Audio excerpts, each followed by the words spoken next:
Hey, welcome to the Love Shack. It's a little old place where we get together, explore fresh perspectives, and eavesdrop on juicy conversations to discover the things that really matter while having a little bit of fun along the way.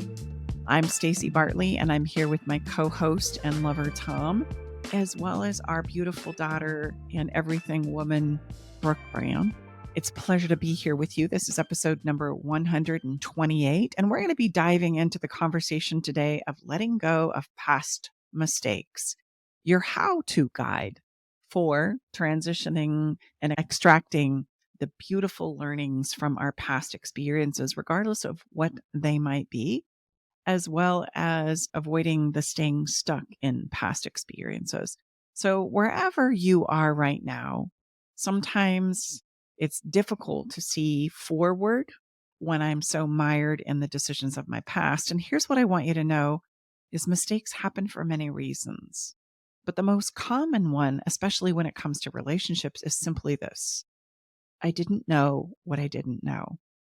I was expecting one thing and seemingly out of the blue experienced something entirely different. And I need you to know the reason that happens is because we're human and we learn as we go, especially when it comes to love, not before we get started. And so these decisions that we make on the front side unknowingly become the surprises that we experience down the line.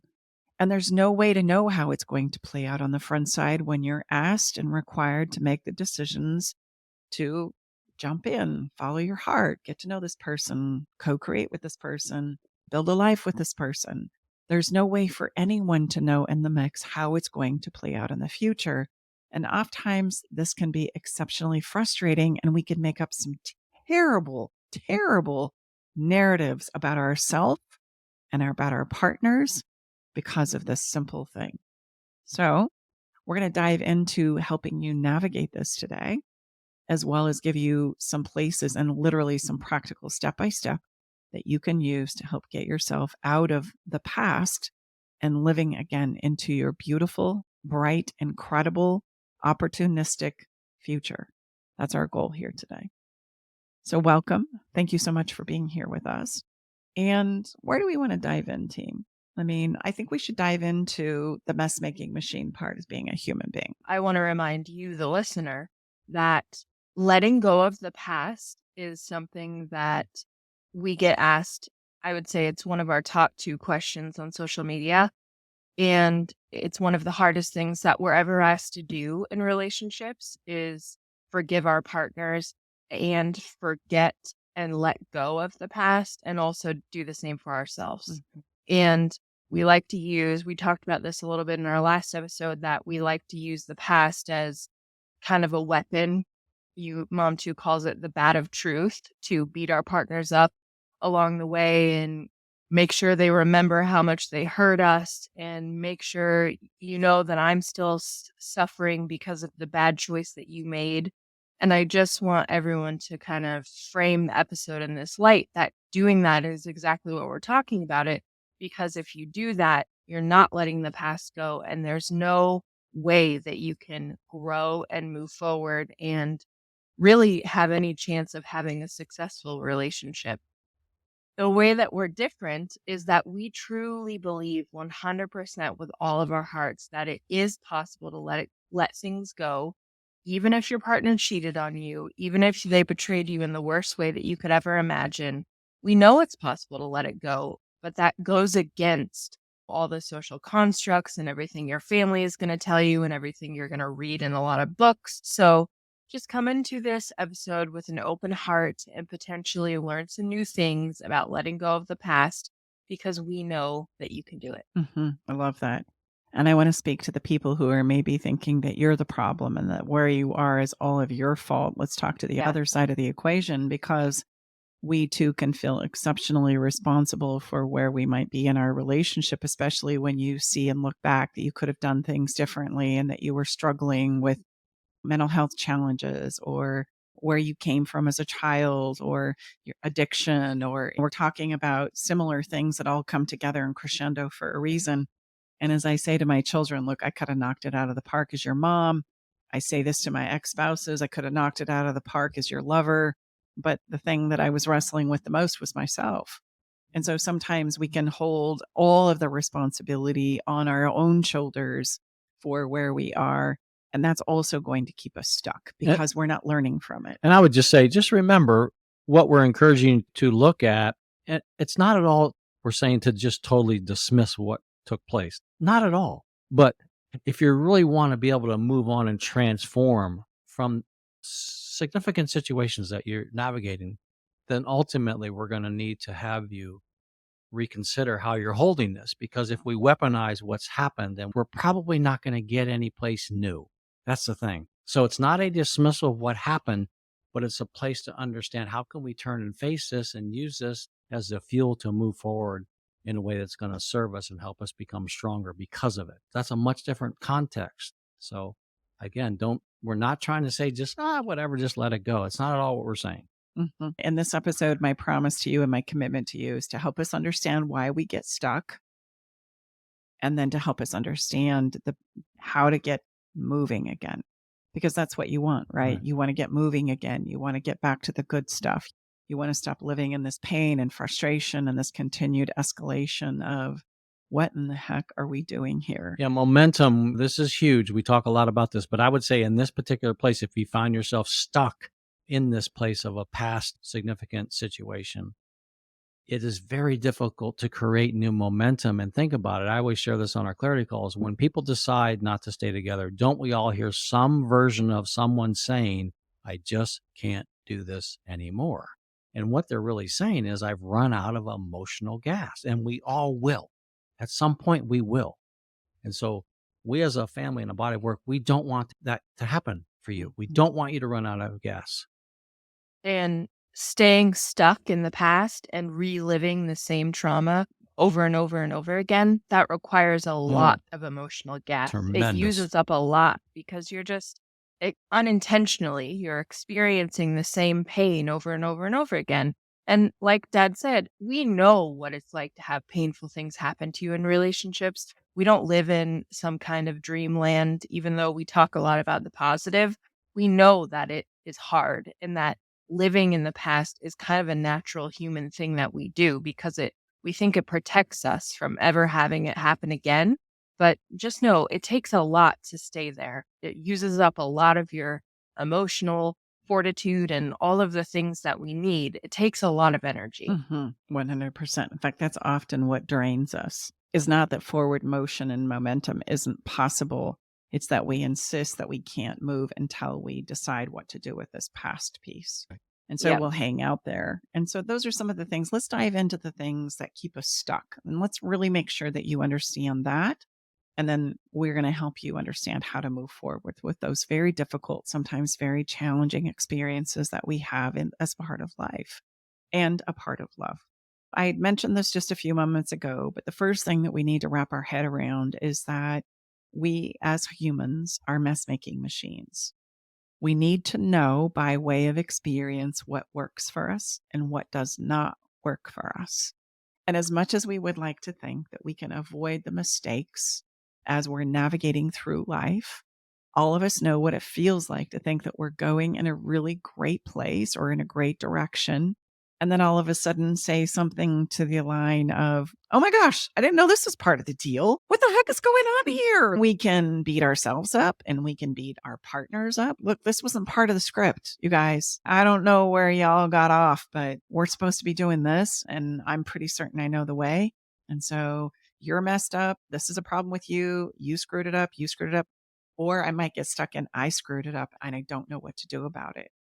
And this puts us in a place where if we don't understand and own up to the fact that if we're humans, we're mess-making machines, it puts us in a place of beginning to live an illusion. And the illusion sounds a lot like this. Because I've done this thing in my past, or because this is something that's happened to us in our past, or because you've done this in our past, there's no longer a bright future. That bright future is no longer possible. And when we work with couples as clients, one of the biggest conversations that I have to help couples get over is not using the past as the benchmark of what's possible in your future. They're like, oh no, that'll never happen because this happened. Oh no, I could never go there because this happened. Oh no, we all know what they're going to do or what I'm going to do. And I say, do you? Because as long as we hold that as the belief and that illusion, then forward progress is going to continue to elude you. So instead of using your past as a benchmark of what's possible, how about if we just give everybody an opportunity to try something different and see where it takes us? Let's give everybody the opportunity to try again, to go again, to reach for something different. Because until then, we're living in this illusion that because these certain things have happened in our lives, and we can do this personally or collectively, that where I truly wanted to go or where we truly wanted to go in the beginning when we first came together is no longer possible. Like it's done, it's over. And I just want you to know that's an illusion. That's a lie that we tell ourselves. And here's what I know after years of doing this work there is nothing that if we allow ourselves and our partners to do something different as we go forward, that we can't heal and overcome. And I mean that with all the sincerity in my heart. I've witnessed it between lovers and I've witnessed it between parent and child. There is nothing we can't overcome if we will allow everyone to move forward and extract what it is we need to learn and understand about ourselves and about each other from the experiences that we've had. And so that takes us into a place of where to go from here. But I want you to understand we get lost in the past because of this illusionary quality. And if I were to just tell the story a little more, it's like we continue to ruminate on it more and more and more. And it sounds a lot like, here we go again. We're having that saying, oh, you just did it. Oh my gosh, I was expecting that because this has happened in the past. And here you go again. When are you going to put it together? Oh my gosh. Oh, so you're going to say that? Oh, okay, I got it. And there's a lot of eye rolling and there's a lot of dismissing and there's a lot of criticism and minimizing and controlling. And then there starts the mistreatment of when somebody is struggling with something with inside of themselves. We start to mistreat them. Oh, you're doing that again. Oh yeah, this is never going to work. And here we go. You're going to screw it up again for all of us. And I feel entitled as the person who's witnessing this play out. I feel entitled to make you pay. So there's a couple of storylines playing out here that I just want to highlight. The first is that if you make a mistake, it doesn't matter whether I make mistakes as a human being, because I do, but because of the mistake that you made, I'm entitled to punish you for it. Like you have to pay. There has to be a penance that you pay in order for us to figure this whole thing out, which creates this illusion that we need to continue to bang around on the past and decide who's responsible and who gets to punish who and who gets to make who pay. And then we can move forward. If we can just get to the bottom of who created this in the first place, who's responsible, whose fault it is. And then finally, we're going to be able to solve the problem and the mystery, which I just want to point out keeps us stuck in the past. And so imagine for a moment with me that where our focus goes is what we feed. And I'm drawing you in present day time, and I'm drawing lines that represent your past experiences. And every time we talk about them, I'm going to highlight them and I'm going to make them bigger and bolder and bigger and bolder. How many thousands of conversations do we have as a couple to determine who's right and who's wrong and who screwed the pooch and who didn't and who had the right answer and who didn't? And the whole time we're having those conversations, I'm making those moments in our past bigger and brighter and bigger and brighter and bigger and brighter. If you can see that visually in your mind's eye, you can start to understand the more time we spend here trying to decide and make decisions and make somebody pay and decide who's superior or inferior to the other, the more our present moment today and tomorrow is going to feel a lot like this past moment that we've experienced and lived together. Did it happen? 100% it happened. Was it hard? Yeah, it was really, really hard. It was sad. And instead of looking to creating a different path forward, we're continuing to bang around on what happened thinking in our illusions that it's going to take us to the promised land. It's going to help us move forward in a better way. Another metaphor that I love that may resonate with you that I want to share here is that if we were to take emotional messes and make them more physical or tangible, if you will, imagine me having a mess happen at a dinner party where a glass gets knocked off the table and it shatters into a million pieces. And I'm so embarrassed and I'm so, right, awkward and uncomfortable that I decide to ensure that this never happens again. After the dinner party, I'm going to pull a shard of that glass from the garbage can out and I'm going to put it in my pocket. And it's going to continue to be the reminder that I'll never, ever, ever, ever do that again. And you would probably think I was crazy if I left your dinner party, dug through your trash, and put a piece of glass in my pocket just so that I could remember to not ever make a mess like that again. And yet that's what we do emotionally all the time. We carry it and we hang on to it because in our illusions, think that it's going to prevent it from happening again, which it does not. It only provides the opportunity for us to continue to show up as though it's still happening. It's still playing out every single moment and every single day of our life. Because as a human being, I show up as good as I feel. And if I believe and feel as though I need to hang on to this emotion, it's going to allow me to continue to show up as though it's still happening today. And that's why your moments in the future are going to feel just like your moments of the past. And do you think we do that because if we didn't take that approach, like I shared earlier, then we're just dismissing?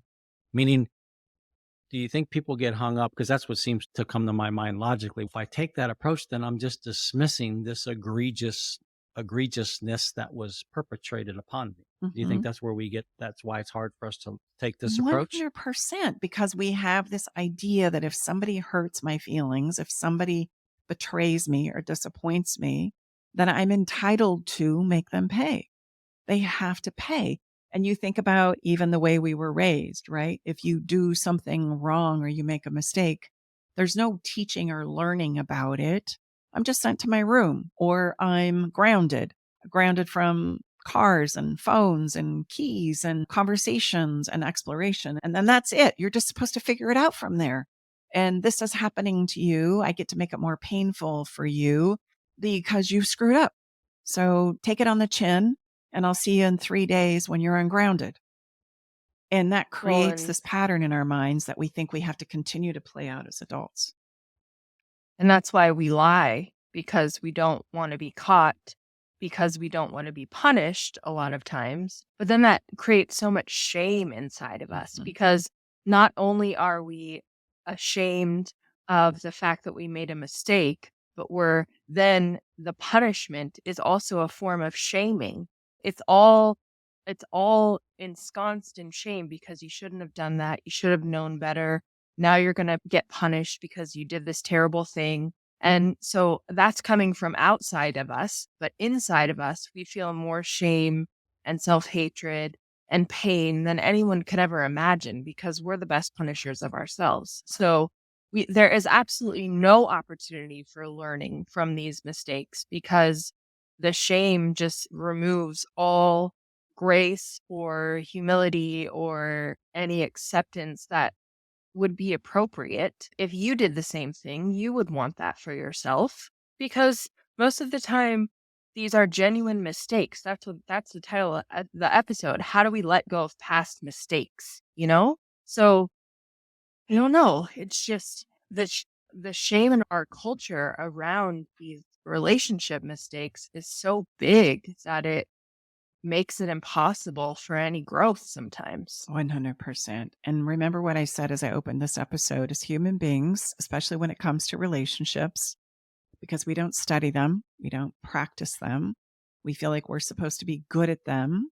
Based on what? I'm not quite sure, but we all feel very much like we're supposed to be very good at them, especially if I show up and do my part and I find a person who is perfect for me, my soulmate, then we're supposed to be able to have a great relationship. And that just highlights the illusion that we continue to live in our lives. And the reality is, I didn't know what I didn't know. And so, through the course of navigating relationships, there are going to be many things that come up as truly the human mess making machines that we are, that we go, holy cow, I didn't know I was going to show up and wrestle with this. I didn't know that this was going to be such a challenge for me, or holy cow, I didn't know my partner was going to wrestle with this. I didn't know this was going to become a thing in our relationship. And here's the thing, nor did they know it was going to be something they were going to wrestle with.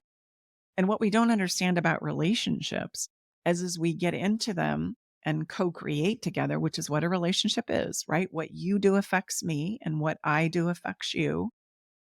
And then when there's all the risk on the table, right? Like my physical health risk, my mental health risk, my spiritual risk, my financial health, it's all on the table because we are going to commingle it, and putting it all on the table is the only way that we're going to be able to have success in this ability to co-create. And yet you're asking me to risk it all. Yes, it will ask you to risk it all. And so we're not supposed to have a lot of fear and insecurity about that when you find the perfect person. Well, that's a bunch of crap, because here's the truth.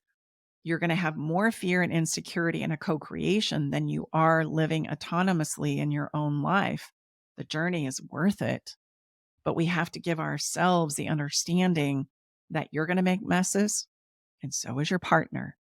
And the opportunity is to learn how to lean in and navigate through those. And if you step into the place of punitive that we come from, the grounding, the penalizing, the pushing away, the isolation, the shunning, I really want you to come close. But what I tend to do is say, I can't talk to you. I can't let you love me. I can't have sex with you. Well, then you're putting yourself in a place where you're going to continue to not extract the lessons from what you've experienced and learned about yourself and, quite frankly, your partner. And you're also going to put yourself in a place where you're going to sustain the painful event again and again and again and again. And so we start to fight and we become sensitive, and then we fight some more. And literally what needs to happen is the understanding piece of what happened and what can we extract and learn, not the penalty, not the punishment, not the shunning, not the isolation and the pushing away, but to be able to lean in and say, wow, okay, that was hard. That was really, really hard. That was painful. That really hurt my feelings. Help me understand what was going on for you here, and help me understand what we need to do now. I didn't see that coming. And you're going to find a lot of, holy cow, I didn't see it coming either. I'm so sorry. I was listening to a TikTok on addiction today, and I feel like there are a lot of different kinds of addiction problems that affect relationships. Even I feel like cheating can be sometimes because of sex addiction, you know? So I feel like there's often a lot of underlying issues that if you are a partner of an addict, you're constantly feeling like you have to monitor them and make sure they're staying on track. And if they slip up, talk about the biggest shameful experience you could ever have, a relapse. So a relapse of any kind, that's probably the last thing any person on the planet wants to confess to their partner. And That's why we lie. just think, yes, exactly. That's exactly what the point I'm making is. That's why we lie. But the person on this TikTok said, what if we didn't think about relapses as the antithesis of moving towards recovery? Because they're not. They're just a simple mistake. So if you say a relapse is stopping the recovery, then you're discounting all of those days that the person worked towards the recovery before their relapse, you know? It's just a little reframe in how you think about it. But just because your partner made a mistake does not take away all the previous days that they loved you and that they were committed to you and that they wanted this relationship more than anything. But that's how we look at them. We look at them as if there's a mistake, it wipes out everything that happened before it. And I would argue that's not true at all. And I know you would too. Yeah, absolutely. In fact, you have to understand, just think about anything else that we do in our human experience that we get better at. There's the head learning, right? There's the knowledge and understanding of what I need to do differently to create the change that I'm seeking. And then there's the doing of it, the implementation of it, the practice of it. And whenever I'm trying to translate my understanding of what I know into something that I'm going to do differently in my day to day, there's always going to be a wrestle there.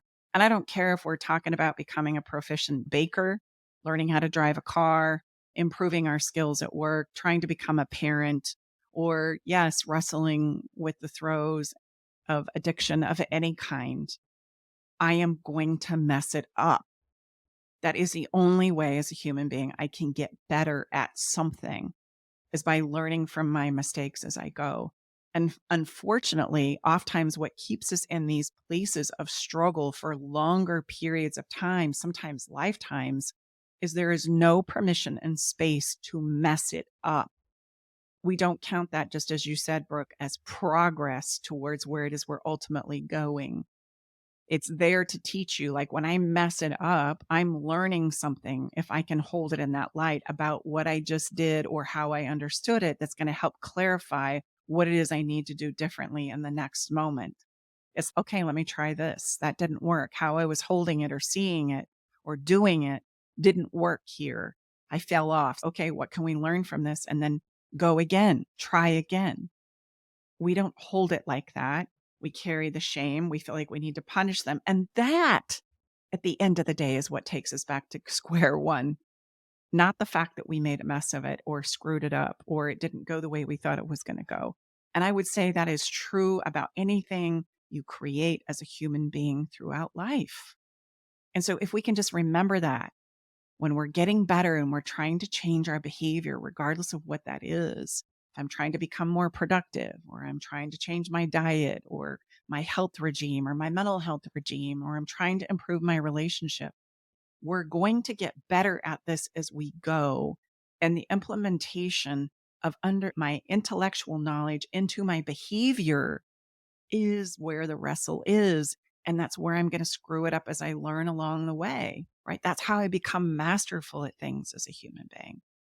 And I also want you to know, if we don't accept and own that journey, then we're going to be stuck in the past, believing and buying into the illusion that we cannot have the beautiful future that continues to await us, because I refuse to take the journey. And I refuse to let the past go, to even try, because I've already decided that I'm going to screw it up or you're going to screw it up. So I guess this is as good as it's going to get.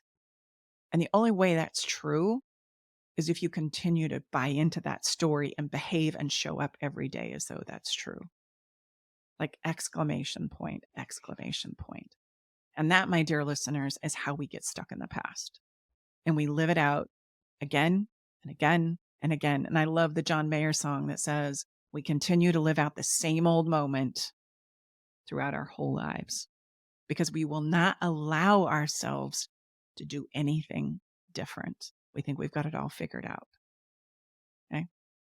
I want to tell you about a client of mine that has really driven this concept home. And then let's step into how to turn this around and some simple steps that we can help you start to implement into your own life with a little mess, with a little wrestle, with a little challenge, that can actually potentially take you in the direction that you know is possible, right? This conflicted place inside of us as a human being, thinking and believing and hoping that something is possible, and yet continuing to wrestle with the idea of maybe I can't, maybe it won't happen, maybe it's not possible for me, maybe I can't get it right, maybe they can't get it right. That is the most painful place in the universe. Like, it continues to pull on you about what you want, and yet you continue to doubt what is possible. That is so painful. Can I ask you a question real quick? It's one that we get often. What do you say to someone whose partner cheated on them or betrayed them in some way, and they just are so sure that it's going to happen again? They don't want to let the relationship go, but they are not willing to let the past go. I know on one hand, you can say, okay, there's no future for you. You're going to have to eventually break up because you're not allowing any solution to occur. But what would you say to that person? You have to look at, if I buy into that as a human being, then that's my truth. And I'm going to live congruent to that. There is no other option for us as human beings. And so think about how I'm going to show up in my life if I'm just so sure you're going to cheat on me again. What's going to happen is I'm going to withhold affection and connection and conversation, and I'm going to withhold dreaming our plans for our future because I'm going to say, oh, that's way too painful to even think that that's possible. And so, literally, what you're telling yourself is that it's time to start pulling out of the relationship and letting go of our future hopes and dreams and shutting down this relationship. That's what you're saying to yourself. And so, you're going to show up congruent to that. As we always like to say, everything comes out in the wash. So let's say, okay, Tom and Stacey Brooke, okay, I understand what you're saying. I'm going to take a new vision of this. I'm going to allow a place for renewal, new understanding. And let's say the partner does step back into the same behavior. Well, ultimately, it's all going to come out in the wash. So then now you have a decision to make. If this same situation is going on with a whole different approach is still continuing, meaning we always have an opportunity to make different decisions even going forward. So even the fact that you've taken a renewed look at something and maybe the same behavior continues to show up and show up and so ultimately you're going to be able to make a decision. But we find that regret happens when we feel like we haven't given a situation ultimately all the chances for possibility to reframe it, to create something new, to do a redo. So, because people, most of our clients and members come to us individually, and then people say, Tom, what if my partner, he or she never comes to the table? I said, remember, ultimately, we're going to get the decision. I didn't say it's a decision maybe that you were wanting, but you'll be provided the opportunity to make a decision. And whatever decision you make, we'll help you put a plan around it. So if, let's say in the case I just said, this partner comes back and still gets back into the same behavior that's not working for you, well, then that allows you an opportunity to say, is this going to continue to work for me long term, or am I going to need to make another decision? Well, and people are going to say, okay, yeah, that's really great. But what I'm interested in as an individual is minimizing the emotional pain of it all. And I think that if I just anticipate you doing this again, then it's going to stay off the emotional pain that I'm feeling. That's my way through. That's the best way through. So I'm going to start pulling out of this relationship and I'm going to cut you off and we're going to stop doing things that we used to do in our relationship because I just know you're going to do this again. And I just want you to understand that number one, it does not give you a pain free experience. Actually, it usually sets you up for a lot of regret on the backside because how you start showing up is not congruent to what it is you truly want. You say you want this relationship, you're not willing to let this relationship go yet. Then don't behave like you're ready to let it go. Then continue to show up and do your part because that's what's required of all of us to get back to saving your relationship. And doing your part means I'm going to continue to show up and love you and understand what you're wrestling with and why this is happening, what you need from me, how it is we can continue to realign our vision for our future. And when and if that happens again by you doing your part, on your part, there's not going to be any regrets. Right. You're going to know you showed up, you gave it your all, you did your part, you loved them, and there are no regrets there. It's much easier to find completion and to let go from that place than to know that you were withholding what you wanted to give them, that you were now making up in a story and an illusion that you were entitled to shame them, beat them up, control them, manipulate them, minimize them, push them away, cut them off from sex and intimacy. That is going to come back on you. That's the boomerang effect of your behavior because there's going to be a voice inside of you that says, that was really messed up what you said. That was really messed up what you did. You know that we weren't leaning in and cheering each other on to go in a different direction. And that's going to cause you to feel like there's a tremendous amount of regret. So let me just ask you, which place do you think is more painful? Trying to convince yourself that this isn't possible and that you shouldn't have to do your part and that you're entitled to mistreat your partner. And you're going to just live that out until they get exhausted or give up and throw their arms up in the air, or you too, or showing up and behaving as though you did your part in this relationship to give it every opportunity to go in a different direction. And I'm going to tell you the way we hold it, like, I'm just sure you're going to do this again, is going to be the most painful option for you. And not only for you, but for your partner. Like, we don't need more shame. We don't need more punishment to help us see the light. We need to believe that you believe in me and that what's possible and what we decided to create as a couple in the beginning is still possible. And that's going to be the inspiration that helps me wrestle with myself in ways that I need to in order to go in a different direction. There's nothing like love that inspires us to do things for ourselves that we would never imagine doing. changing our behavior, our mindset, wrestling with our mental health, our physical health, our addictions of all sorts and types.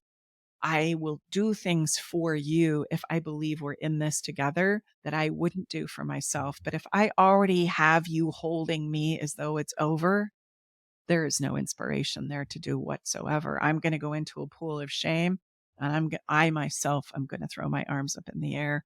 And now you're just going to mistreat me. And as I mistreat myself until this thing is done. And it's just going to be a matter of who's going to do the egregious blow in the end. And I'm going to hope, we're all going to hope it's going to be you. And so we keep trying to set each other up. We would call that the classic race to the bottom. The classic race to the bottom. So these things need to be talked about head on, and punishing my partner or myself, quite frankly, is never going to take us to the place that we need to go in order to save a relationship that's in any shape or form, because we don't need more of that. What we need is to be able to affirm a vision and to be able to believe that we can get there. And all I can be in charge of is my part, doing my part to the very best of my ability. I can't monitor my person. I can't critique them, judge them, decide what it is they should or shouldn't be doing. We just monitor what's happening for the agreements that we have. And if we break those agreements, then we need to understand what's happened here. Why did you drop the ball? What's going on for you? Help me understand, not beat me up, punish me, send me to my room, cut me off. There's the piece of understanding that we continuously continue to point at in the conversation. Before we turn the corner, is there anything else that we feel like we need to share with our beautiful listeners to help them understand how it is we stay stuck in the past? There's an illusion there. There's a place where we think we're going to protect ourselves from pain. We believe that if we hash it again and again and again, somehow it's going to give us the answers that we so desperately need in order to move forward. And what it does instead is just keeps us stuck in the same old moment that we keep living out. And ironically, that same old moment becomes more painful as time passes, right? Almost as a signal to say, you're going in the wrong direction. I Like, would there's just a say better way. we've received a lot of feedback on, and specific to an affair. And I love your take on this, babe. Is look, again, please understand, I'm not dismissing how painful this is, but for us to want to risk again, all of us want the guarantee in a relationship. And with great love and respect, as Robin Sharma says, I love Robin Sharma, it doesn't exist other than us showing up as the best version of ourselves. That's the guarantee. And so with these types of situations, when something egregious has happened in our relationship, the only thing we truly have control over is us building the foundational strength inside of ourselves to be willing to step in and risk again and see what's possible. That's the finest guarantee that we as a family can give you. And that is truly the only one that we can, with integrity. All the other stuff you hear out there, quite frankly, is BS because it's human behavior. But if we can know and understand within ourselves, okay, I understand how relationships work. I see how we got to this place. I see what's possible if we turn and face this and go forward in a new direction. I'm willing to risk again and see what's possible. Okay, that's the best that we can give you. Any of us should be fair. That's it. So I think that's really the message here, whatever it is that we're facing, but oftentimes specific to an affair, that's what we say. We take a very different approach. Trust has to come within ourselves. It isn't something we can demand outside of us and to our partner, whatever. Yes, you can go that route, but it's going to be exhausting. The finest place you can go, it's going to be some peace of mind and ability to move forward in a way that works, is to know that you can step in and risk again and face the inevitable, whatever chooses to come your way. And that's what's going to tell you what's possible with inside of the relationship. So as we let go of that control of our partners, we can start to observe and see things because we're not getting all mired in it. I'm just focusing on doing my part. That's my win. I'm not saying it's going to prevent you from experiencing challenging moments. What I am saying is it's going to empower you to navigate better through them and to gain the understanding and the insights and the learning that those messes have for you. And that's kind of a whole nother mind shift. If you go through a challenging time, what do we need to extract out of that? And that's going to move us into what we want to share with you today to help you move forward. And here's the thing, as we turn the corner here, you can't punish someone for what they've done to you. because that's always going to get you into a place that's stuck. And I know that's really hard. We feel entitled to mistreat them, minimize them, criticize them, shut them down, especially if they've done the same to you. But again, what's going to happen is you're not going to feel good about the way you're showing up in your own life. Like your own essence or your own soul is going to say, that's really messed up.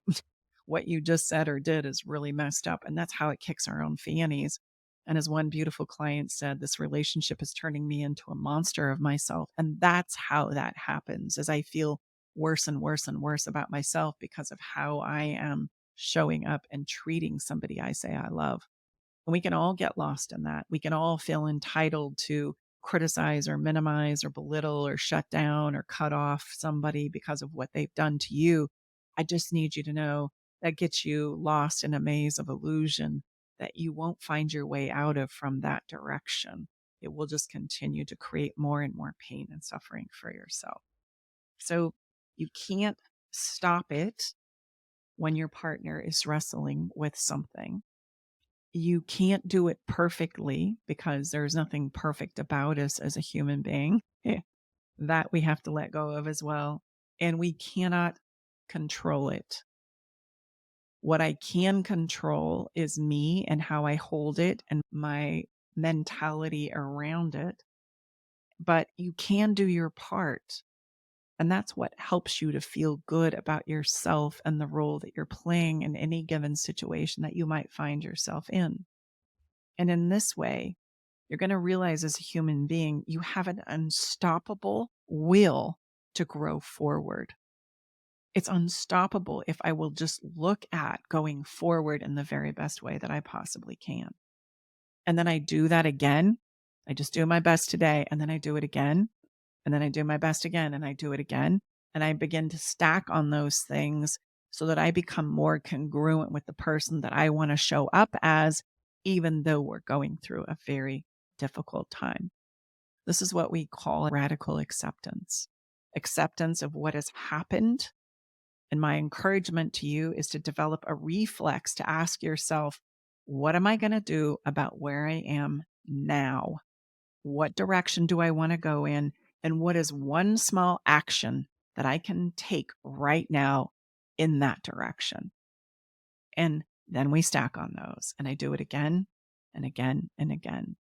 Some super tips that I have for you in implementing this is do not allow yourself to say negative things about your situation. You're not stupid. You shouldn't have known better, because if you did, you wouldn't have made the choices that you did. You got all in. You loved, you gave it your all. Or you didn't know that you were going to be wrestling with some of these emotional things that are coming up for you. And because of where you come from, your only coping skill is to drink, to reach out to other people for validation, to go missing, to isolate, to pull away, to stop talking. Those are things that we talk about as emotional survival mode. You're not stupid. You didn't know better. You didn't know this was going to happen. And we're all called upon to navigate those things in real time. Number 2, find something positive about your experience. How can this help me? Where is my awareness and my understanding needing to come from because of where I am? And I know that one's going to really ruffle some I was just going to feathers. say, people pulled over like, okay, Staci, you've just That's like, it. I'm done. I'm flicking off. That's Like you it. have lost your, You know had me what. listening for Yeah, a moment, like, come but you on, have man. no idea As what I'm Brooke going says, you're through. being a Disney person now. Come on. So give us a little context around that. What might that look like or sound like? Yes. There's always a silver lining. And you want to know why I'm 1000% sure that that's the truth? Is because we live in a world, a universe that is full of polarities and dichotomies. And so what could be really bad for me can be good for me. And what could be good for me could become really bad for me. And when we understand that that's just principle, just like gravity, just like oxygen, just like our hearts beating, we can take 100% assurance that that is the reality, even in things that are really challenging and difficult to live through. There is always a little bit of a silver lining. And I feel like we need to give some examples here of some really challenging things. And here's the irony: when I'm going through a difficult time, the minute I can find something positive about it, that difficulty, that trauma becomes a superpower for me to propel me forward. So here's how it works. Let's give myself as an example. I remember when my father died as a kid, and I remember thinking that was the most incredibly difficult, awful, sad thing that I could potentially go And you were through. how old? I was 7. And I remember the casket closing, and I remember thinking, my gosh, I don't want my dolls. I don't want my blankets. I don't want my toys. I don't want my friends. I don't want anybody. I just want my dad back. And the silver lining for me in that whole experience was that in that moment, it taught me how valuable and important relationships are. Like they are everything, they are life themselves. And without that experience, I would have never had that experience as a child. And yet, that's my silver lining out of, in my memory and my knowing, watching that casket lid close. Every time now I experience death, and we've just experienced death again in our sphere of influence from a dear friend who has lost a baby 14 months old, her beautiful granddaughter, I'm reminded again of the preciousness of life and love. And that if we take it for granted, we're going to miss the essence of the gift that it has to give us. Was it difficult? Was it hard? Did it make me cry? Yeah. But there's a beautiful gift in there that it reminds me yet again of living. It's kind of like, okay, if we're not going to be here forever, we'd better get busy doing and pursuing the things that are going to bring us joy and light and love. And I want to be a part of that. I want to get on board with that instead of spending 1 ounce or wasting 1 ounce of my precious life experience mired in a tremendous amount of pain that I could potentially set up to last my entire lifetime. Well, I'll give a really insightful one, I think. 2010, one of my sisters passed away somewhat expectedly. She was navigating cancer. I was braced for that one. Then 7 days later, to the day, a family friend died. And because of that, I mean, it literally hit me like a 2x4 across my chest. Remember the day my brother told me when I walked in and shared that Mike had passed away, unexpectedly died of a heart attack in the pasture of his little ranch that he had. I just literally had to sit down, and the message overwhelmingly was like, reach out to the people in your life right now and let them know you love them. And interestingly enough, you were part of that circle. And to be fair, I'll make a real short story here. Staci and I didn't really have there was no basis for Staci to be included in that conversation at that point of our journey, because I didn't really know her nearly like I knew all of the other people. So that's the reason why we are here right now, because of death and the reminder that, yes, life is precious, and let people that you love know that you love them often. This is often the case when we're talking about affairs or addiction. They pop up because there are things that are happening that we need to look at and be aware of and learn from.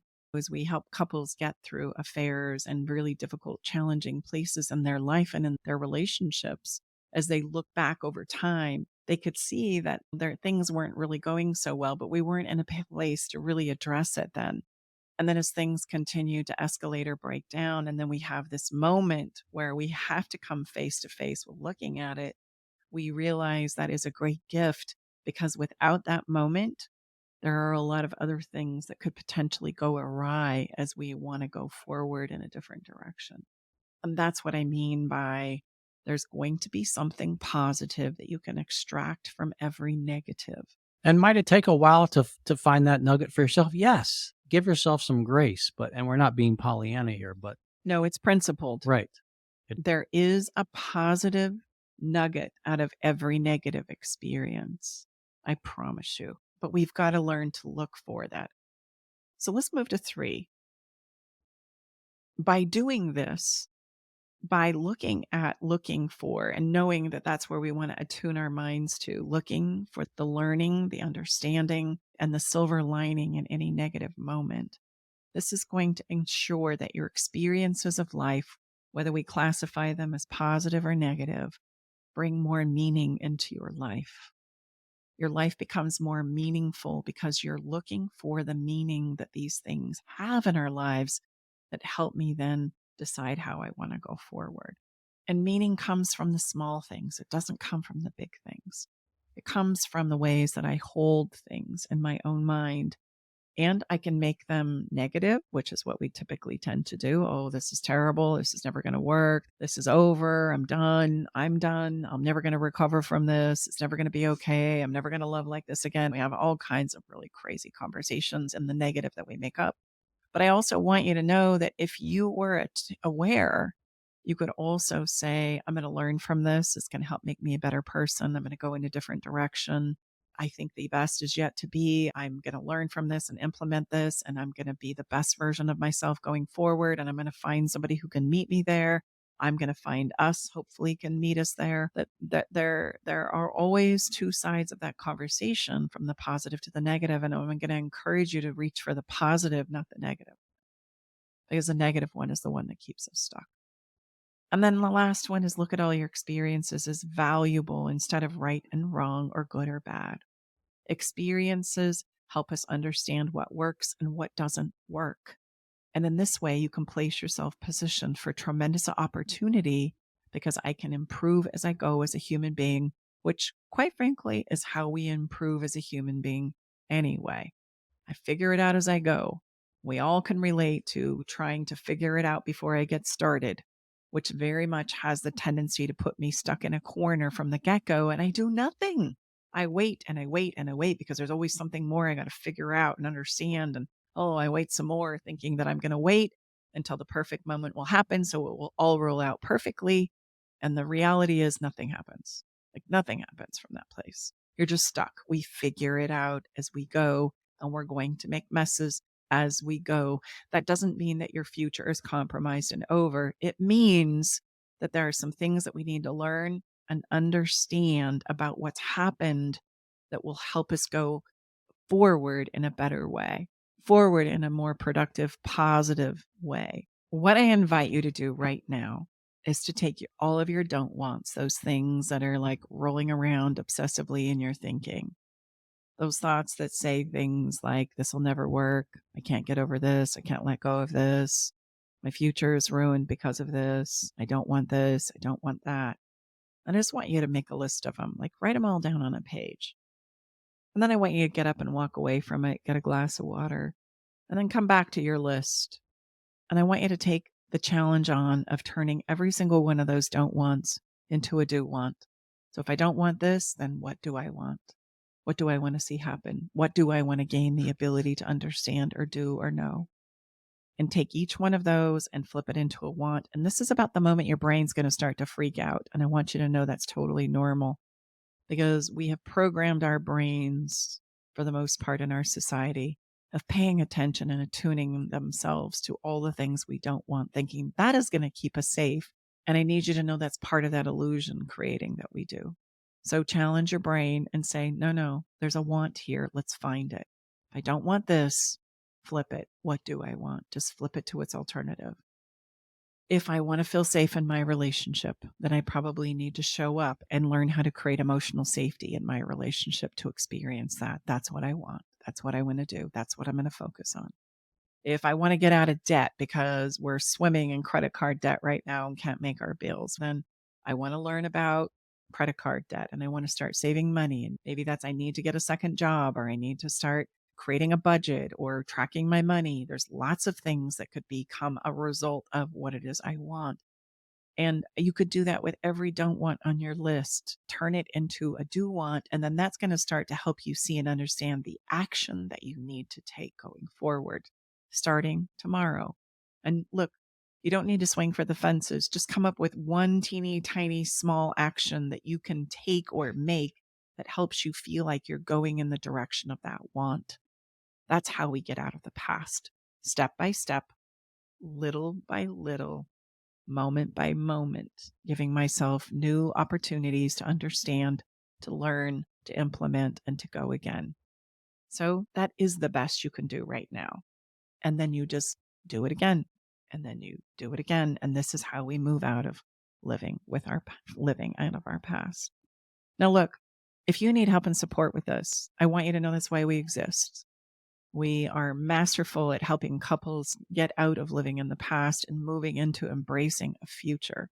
I could tell you lots of stories about clients who have had success in doing this, from clients who have had affairs, who have moved through addiction, or even out of a difficult time where they're both separated and don't know how to bring their lives back together and reunite their family, or even successes in helping people let go of being romantic lovers, but being able to turn their life and love and relationship into a co parenting experience that is reveled by their neighbors. Like, yes, all of those things are possible. And if you need help with that, then please reach out to us by going to my website at stacibartley.com and clicking on the Work With Me page. There's several options there.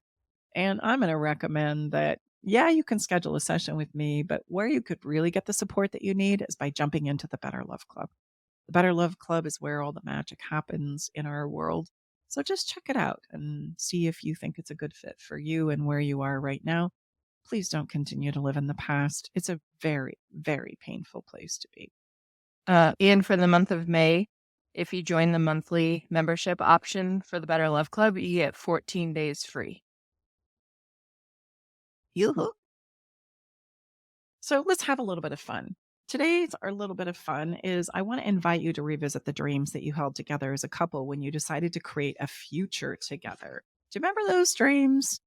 Here's what I want you to know. All relationships are built on dreams of what we are to be and what we can accomplish and build and create together. I want you to celebrate the ones that you've already accomplished. Have a little celebration ceremony around it. Clink some glasses. Make a wonderful meal. Recount and relive all of the wonderful dreams that you had in the beginning that you've fulfilled and that you've created. And then also take this opportunity to create some new ones to pursue. Maybe it's designing a new house or buying that convertible that you've been drooling about for years, the ranch that you want to own, or the faraway places that you would like to travel to, or the business that you would like to start. Pretend like this. Pretend like you've just won the lottery and let the conversation take hold from there. What would you do if you won the lottery and money was no longer an issue? What would you create? Where would you go? What would you want to experience together? This is going to put you in a place where you have new dreams to pursue, new visions for your future. And let's face it, as human beings, we all need one of those to pursue because that's going to help us navigate our way out of the past. Leo Buscaglia had this to say in his book, Born to Love. Nothing is so fatal as predictability. Dull routines have a way of insidiously creeping into our lives. There's Sunday morning breakfast after church, the same old restaurant, Wednesdays with the in-laws, Friday's movie night. These threads of habit are woven into our lives until we find ourselves bound, limited only to experiencing the same old slice of life over and over and over again. What is so desperately needed right now at this point in time in our history is acts of serendipity, a surprise dinner, an unexpected gift, a little craziness to shake up this deadly habitual experience and existence that we have. And it all begins with a dream. So take some small steps today towards it. Our song for this week is Can You Feel It, Baby? It's Digby Jones. And the only word in the entire song is all right. It's going to be all right. It's all right. It's going to be all right, which I thought was quite profound because of our conversation today about trying to get out of the past or the past mistakes that we've all made, the places where I beat myself up, I beat up my partner. Like, it's going to be all right. Let's just turn the lens and look at this from a different direction. And let's see if we can extract a little nugget of understanding, learning, and potential. Because again, I remember you are unstoppable when we turn and realize we can always move forward. We can always try again in a new day and in a new moment. Don't forget that. It really is all right. This song is a beautiful instrumental with these incredible words. It's got a little bit of a funk to it too. It's personally one of my favorites. You can check this song out on our playlist on Spotify at the Love Shack Live playlist or on our website at stacibartley.com. I think that's a wrap as we land this episode. Thank you so much for giving us your time, which is the most precious resource that any of us have. If you have something you'd like us to cover in another episode, reach out to us. There's lots of different ways you can email us. There's a wonderful little widget on our website. You can leave us an audio message. We're here to talk about what's important for you. Thank you for being with us. And until next time, go create some dreams. It's important while you listen to the song. It's a beautiful mix. Bye-bye for now. Okay, everybody, time to go. We gotta close the doors to the Love Shack for this week. You don't have to go home, but you can't stay here. Come back next week, though, and join us for another edition of Love Shack Live with Tom and Staci Bartley.